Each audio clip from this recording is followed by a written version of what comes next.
Hello, welcome to the course of satellites. So today we are going to discuss about the radio waves. So here in this chapter we are going to discuss about the radio waves, then the mode of propagation and lastly the propagation techniques. So here in this chapter let's discuss about the very first, that is the radio waves. So here the frequency of radio waves is a critical factor in carrying the space communication. And here a radio wave propagates from the Earth's surface to the outer space using high frequency. And the high frequencies is enough to penetrate the ionosphere. Here ionosphere is the ionized region extended from about 15 km to roughly 400 km above the surface of Earth. And here the various regions in the ionospheres are designated by D, E and F in order of increasing altitude. And these different layers act as reflector or absorber to radio waves at frequencies below 30 megahertz. And here the space communication is not possible. So here the type of propagation. Let's discuss about these. So here the type of radio wave propagation mode are, the first one is ground wave propagation.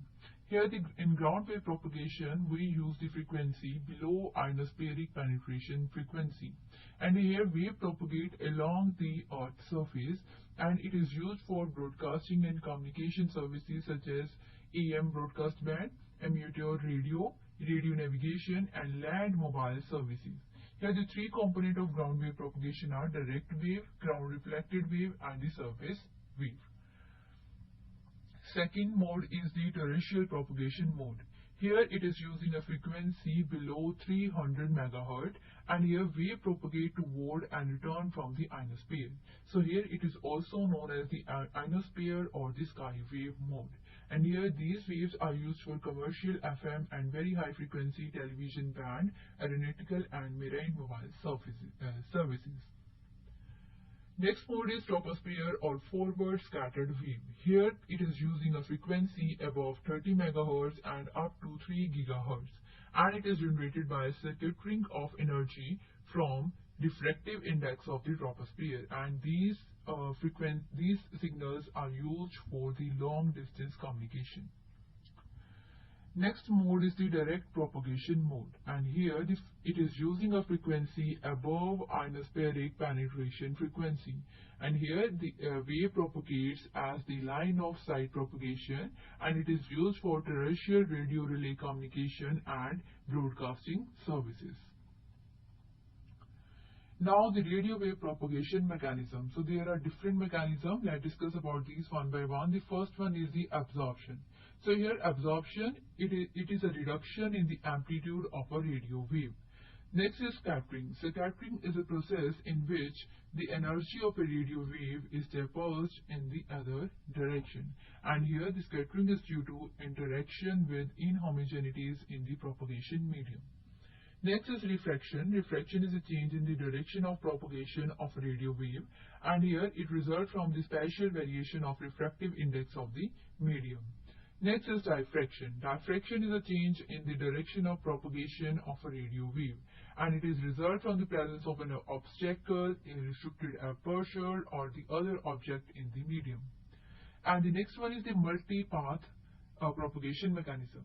Here this propagation condition occurs in transmitted radio wave while reaching the receiving antenna by two or more propagation paths. Here multipath can result from refractive index irregularities in the troposphere or ionosphere, or from structural and terrain scattering on the Earth's surface. Next is the fading. So fading is the variation of amplitude of a radio wave, and then is scintillation. So here in scintillation, it is occurred as rapid fluctuation of the amplitude and the phase of a radio wave with respect to the time. So here the scintillation is caused by change in transmission path with time.